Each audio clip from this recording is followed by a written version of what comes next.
প্রিয় গাইস, আপনাদের মাঝে চলে আসলাম আমাদের সবজি বাগানে। আর এই সবজি বাগানে কি কি সবজি আবাদ করব সেই সবজির আমরা বিচি কিনে নিয়ে আসছি। এই হচ্ছে ভেন্ডি, ঢেঁড়সের বিচি। এই হচ্ছে লাল শাকের বিচি, 2 টাকা 40 পয়সা, আপনার হচ্ছে 10 গ্রামের দাম। এ হচ্ছে পুঁই শাকের বিচি। আবার এই হচ্ছে ধনিয়ার বিচি। আবার এই হচ্ছে সাদা লাউয়ের বিচি।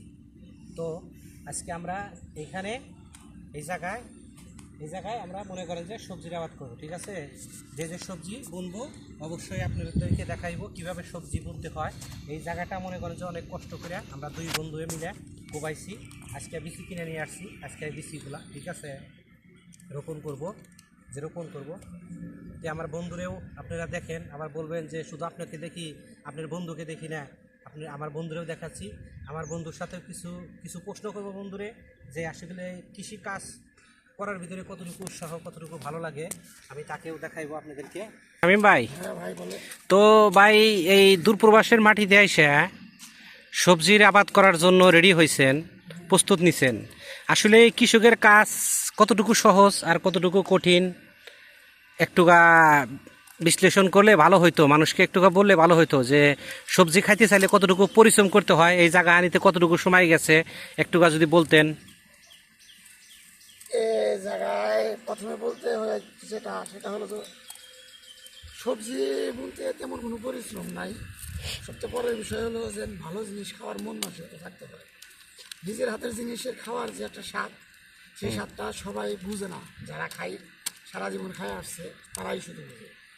আমরা সারা জীবন দেশে নিজের খাবার নিজে আবাদ করে খাইছি, এখন প্রবাসে আসছি, তো মন চায় নিজের হাতে তৈরি করে খাবার খাইতে। তো সেই আবেগ, সেই ভালোবাসার মাধ্যমে আর সেই এক্সপিরিয়েন্স দিয়ে এই জায়গায় আমরা জমি প্রস্তুত করছি। আর এই যে আপনারা দেখছেন লাল শাক, এগুলা হচ্ছে লাল শাকের বিচি। বলেন। আমরা আনছি সেই লাল শাক সুন্দরভাবে প্রথমে প্রস্তুত করার জন্য। প্রথমে লাল শাকের প্যাকেটগুলো খুলে নিলাম। তারপরে আমাদের দেশে অবশ্যই ছাই আছে, এদেশে ছাই নেই। এই কারণে এই জায়গায় কিছু শুকনা মাটি আছে, সেই শুকনা মাটি শাকের মধ্যে সুন্দর করে মিক্স করতে হবে, যাতে একসাথে অনেক কিছু যেন না পড়ে যায়, যেন একটু পাতলা হয়। পাতলা হলে কি হবে, যে সব জায়গায় সমান তালে পড়বে, সেই জন্য একটু হালকা মিক্সড। অসংখ্য ধন্যবাদ। আসলে আমার শামীম ভাইয়ের অনেক এক্সপিরিয়েন্স এই কৃষকের কাজের, কারণ আমরা হচ্ছে সবাই কৃষকের ছেলে। আমরা খেতে খামারে কাজ করে খেয়েছি, এই কারণে এই দূরপ্রবাসে আইসাও ভালো মাটি দেখলে আমাদের শরীরের রক্ত টকবক করে, যে এই জমিতে যদি, এই মাটিতে যদি কোনো ফসল বোনা যেত তাহলে কত সুন্দর হইতো। তো আসলে আমরা 2 বন্ধু মিলে চিন্তা ভাবনা করলাম যে দেখি আমরা কিছু তরু তরকারি আবাদ করতে পারি নাকি এখানে। সো এই কারণে আমরা এখানে কিছু সবজির আবাদ করার জন্য এই জায়গাহানে 2 বন্ধু মিলে কোবাইছি। তো এই যে বিচিগুলা কিনে আনছি, আমার বন্ধু এখন বিচিগুলা ছিটাইব, ঠিক আছে। অল্প জায়গার ভিতরে ছিটাইন, বিচি তোর বেশি নেই, অল্প বিচি, সেভাবে ছিটাইন, বিসমিল্লাহ ছিটান। আর সবাইকে বলবো, আপনাদের আশেপাশে, যাদের আশেপাশে এই খোলামেলা জায়গা আছে, ঠিক আছে, এভাবে জায়গা পড়া আছে, এই দেশে যে কোনো বিচি পাওয়া যায়, সব ধরনের বিচি পাওয়া যায়। যদি আপনারা চান আমাদের মতো আপনারাও কিছু বুইনা খাইতে পারবেন। একটুকা পরিশ্রম করতে হয়, বেশি না, সামান্য একটুকা পরিশ্রম করলেই আলহামদুলিল্লাহ আল্লাহ মনে করেন যে অনেক আপনার সবজি দেয়। কারণ মালয়েশিয়া আমি এই কয় বছর ধরে যেখানে থাকি সেইখানেই মনে করেন যে সবজির আবাদ করি।